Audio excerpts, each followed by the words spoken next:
사회 이번 시간은 세도정치와 홍경래의 난에 대해서 배워보도록 하겠습니다. 세도정치가 뭐냐면 왕의 나이가 어려서 왕실의 외가 친척들에 의해서 권력이 독점되는 그런 정치 형태를 말합니다.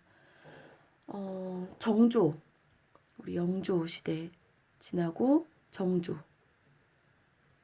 사도세자 이야기까지 지난번에 했었죠. 정조의 아버지 사도세자 죽고 정조가 왕위에 있었는데 정조가 죽은 다음에 정조가 좀 일찍 죽죠. 그래서 그 다음에 순조가 왕위에 오릅니다. 순조가. 근데 순조가 굉장히 어린 나이에 왕위에 오르게 돼요. 그때 왕위에 오를 때 나이가 11살이라고 합니다. 11살. 그리고 이제 순조가 그 왕비를 봤는데 순원왕후라고 하는데 이 사람의 이 왕후의 집안, 그치? 장인어른과 그쪽에 이제 사람들, 그 사람들이 전부 다 이제 김씨였어. 안동 김씨였어요. 이 사람들이 그 권력을 독점해서 왕실을 좌지우지해버리는 거지. 근데 순조도 좀 빨리 죽어요. 봐봐. 얼마 못 살았죠? 그 다음 헌종이 또 왕위에 오르는데 이때는 이제 헌종은 그 헌종의 엄마가 신정왕후인데 그 왕후의 이제 외가 친척들, 외갓집 쪽이 조씨였어요. 풍양 조씨. 그래서 또 이 친척들이 전부 권력을 독점합니다. 그러다가 그 다음 왕 철종 때 헌종은 더 조금밖에 못 살았죠. 34년 49년이니까 철종 때는 또 그 왕비 명순왕후 그 집안이 다시 안동 김씨 이렇게 해서 이 외가 친척들이 권력을 독점하는 것이 거의 60여 년간 계속됩니다. 자, 그러면 이렇게 세도 정치가 이루어졌을 때 어떤 문제점이 있을까? 문제점 한번 살펴볼까요? 그러면 세도 정치의 문제점.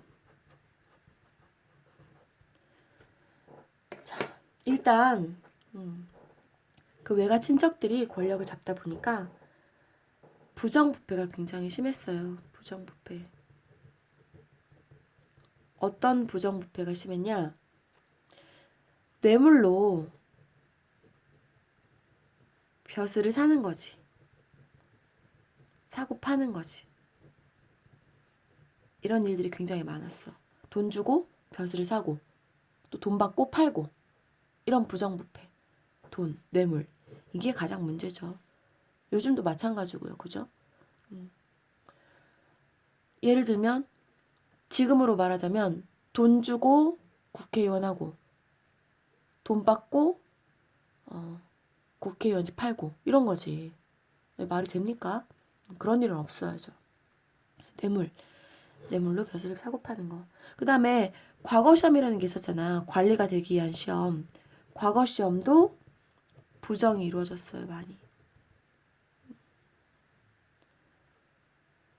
문제가 유출된다거나 또는 답안지를 뭐 바꾼다거나 아니면 뭐 여러 가지 방법으로 과거 시험도 부정이 이루어졌어.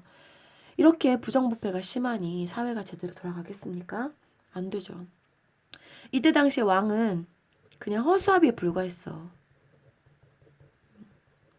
외갓집 식구들이 하는 대로, 외갓집 어른들이 하는 대로 그냥 그 눈치 보고 자기 생각은 표현할 수 있어 없어? 자기 생각 말 못해요. 잘못하다가는 죽게 생겼는데. 왕은 허수아비나 마찬가지였어. 그렇다면 백성들은 당연히 말도 못하게 어려운 삶을 살았겠죠. 이런 부정부패로 인해서. 백성들은 특히 세금 때문에 어려움을 겪었습니다. 조선시대 이때 세금 제도를 잠깐 살펴보도록 할게요.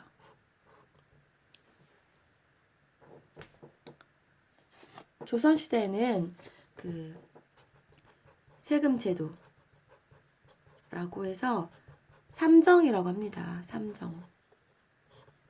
이 삼정은 뭘 말하는 거냐면 세 가지가 있어요. 전정, 군정, 환곡. 이 세 가지.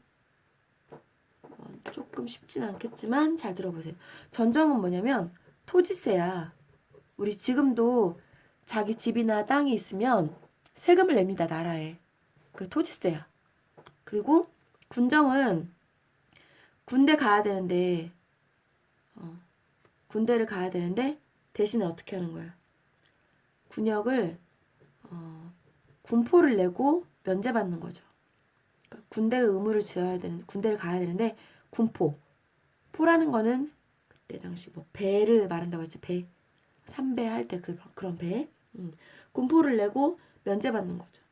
그리고 환곡은 곡식을 나라에서 대여해 주는 거야. 대여해 주는데 이게 왜 세금이 되냐? 대여해 주고 뭘 받아? 이자를 받는 거죠.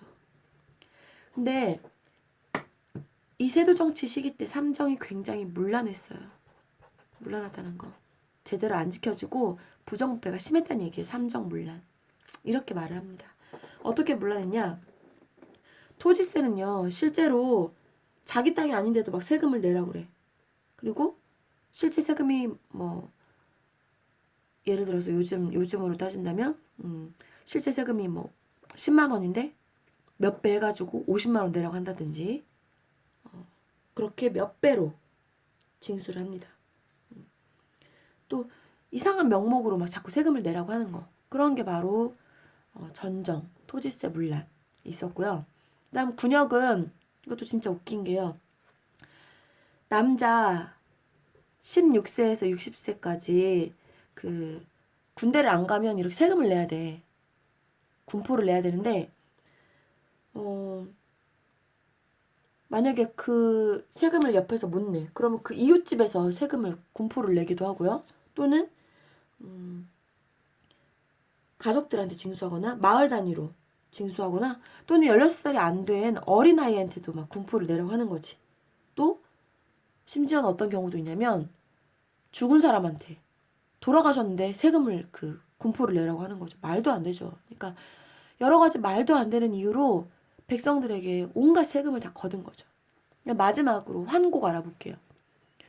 이건 뭐냐면 곡식을 대여해 주는 거예요. 나라에서 어려운 시기에 곡식을 대여해 주고 나중에 가을에 추수하면 그 이자를 받는 거지. 근데 처음에는 원래 뭐 대여해 준 거에 10분의 1 정도 이자를 내면 되는데 나중에는 막 2분의 1. 그래서 두 피를 대여를 해주면 한 피를 이자로 더 내야 돼. 그럼 세 피를 내야 돼. 이거 굉장히 비싼 이자예요. 쉽게 생각하면 돈 10만 원 빌려줬어. 그럼 이거 반절이 얼마예요? 5만 원. 그럼 15만 원 갚으라는 거지. 굉장히 이거는 아주 높은 요즘으로 말하자면 뭐야? 사채나 마찬가지야. 사채. 이 이자로 따지면. 그리고 원하지도 않는데 막 억지로 그 곡식을 빌려줘. 강제로 빌려야 돼. 그리고 또 뭐냐면 처음에는 그 곡식을 대여할 때 곡식에다가 막 겨나 모래 이런 걸 섞어가지고 엉망으로 이렇게 주는 거지. 그런데 나중에 받을 때는 이런 거 섞여 있으면 되겠어 안 되겠어? 그래 안 되고 순수한 곡식으로만 받는 거죠. 이렇게 나라에서 온갖 핑계를 대서 세금을 엄청 걷었단 말이야. 백성들의 생활은 아주 어려웠죠. 토지를 버리고 도망가는 백성들도 많았고요. 산속으로 숨거나 여기 도망가 버리거나 이렇게 그런 백성들의 어려운 삶을 나라에서는 절대 돌아보지 않고 신경도 안 썼죠. 자, 이런 일들이 일어나니까 백성들이 점점 불만을 갖게 됩니다. 특히 그 중에서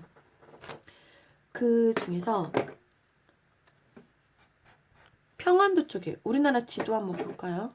선생님이 지도를 간단하게 그려볼게요. 대충 이렇게 생겼잖아요. 우리 현재 남과 북 이 정도 갈라져 있고 그래도 이쪽은 좀 괜찮았어. 그런데 나라에서 이쪽 지역까지는 그래도 괜찮은데 이쪽 위쪽 지역이랑은 굉장히 차별했단 말이야. 여기 왼쪽이 평안도 쪽인데요.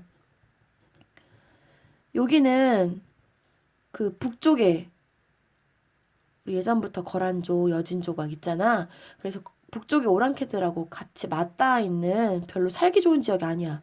전쟁이 많이 일어나니까. 여긴 양반들이 잘 안 살아. 그러다 보니까 양반들이 안 살다 보니까 이쪽 지역을 차별하는 거죠. 지역 차별. 평안도 지역 차별이 심했어요. 그 중에 평안도에 살았던 사람 한 명이 있습니다. 그 사람이 누구냐? 바로 홍경래라는 사람이에요. 오늘 배울 중요한 그런 인물이죠. 홍경래라는 사람이 있었는데 이 사람이 이제 평안도 출신이야. 그 사람은 뭐 과거에 낙방한 뒤로 양반 출신이라는 말도 있고요. 정확하게 출신에 대한 것은 정확하진 않은데 뭐 평민 출신이라는 말도 있고 아주 정확하진 않아요. 어쨌거나 과거에 낙방하고 이제 어려운 생활을 하면서 농민들의 이런 비참한 현실을 체험하게 된 거죠. 그리고 또 평안도 출신을 차별하는 것에 대해서 불만을 갖게 됐어. 그래서 한 10년 동안 그 난을 준비를 합니다. 반란을 일으킬 준비를 해요. 주변 사람들도 모으고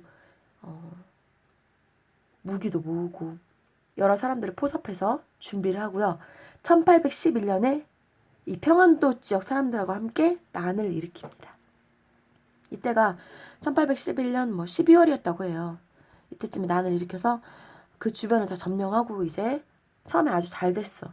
그런데 그 과정에서 그 내부 배신자도 생겨나고 또 관군들도 강하게 진압하고 막 그래가지고 1812년 3월 한 불과 한 4개월 만에 정주성에서 진압당하고 홍경래는 총을 맞아 죽게 됩니다. 그래서 홍경래 난은 사실 굉장히 짧게 끝나버렸죠. 네. 홍경래 난은 그래도 이 농민들에게 어떤 그래 우리도 바꿔보자라는 우리도 해보자 우리도 난을 일으킬 수 있다 사회를 바꿔보자 그런 희망을 좀 주기도 하고 또 그 이후에 일어난 여러 농민 봉기들의 그런 정신적인 힘이 되어줬다고 해야 되나? 그랬죠. 홍경래 난에 대해서 간단하게 몇 가지만 얘기해 볼게요. 먼저 홍경래 난은 지역 차별 없는 세상을 꿈꿨고 그리고 부정부패를 없애려고 노력했죠. 이런 일들을 했고요. 근데 홍경래 난이 조금 부족한 부분도 있었는데 예를 들면 백성들이 어려워했던 이런 토지제도 이거에 대한 어떤 개혁안 이런 걸 바꿔보자라는 개혁안이나 좀 신분제를 좀 폐지하자라든지 이런 거에 대한 구체적인 얘기가 없었어요. 그런 부분들은 좀 아쉬운 부분이라고 하고 있습니다.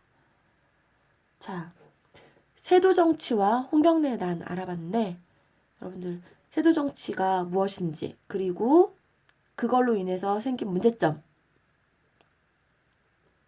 또 홍경래 난이 왜 발생하게 되었는지 어떤 과정을 거쳤는지 잘 알고 있어야 되겠어요. 그러면 수업 시간에 선생님하고 만나서 더 또 다른 내용으로 활동해 보도록 하겠습니다.